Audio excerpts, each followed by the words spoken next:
Для цього людина повинна зареєструватися і отримати статус внутрішньо переміщеної особи, а потім звернутися до сервісного центру Пенсійного фонду України із заявою для нарахування пенсій.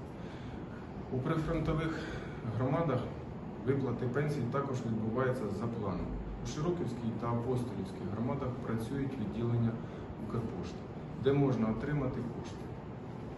У Зеленодольській громаді поштове відділення відкрилося в новому приміщенні і працює за графіком.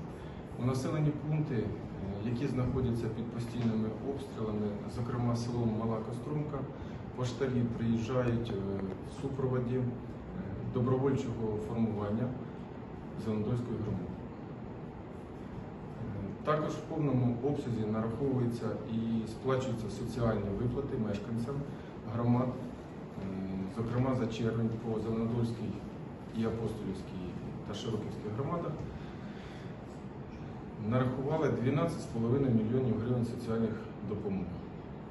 Зокрема, допомога при народженні дитини по інвалідності та багатодітним сім'ям.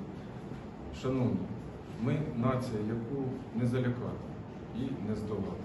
Чого тільки вартують легендарні збори коштів нашими хлопцями або на допомогу переселенцям. Головне – це єдиність і віра в нашу перемогу, а вона буде за нами в 300%. Віримо в наші Збройні Сили, віримо в нашого президента, і все буде Україна.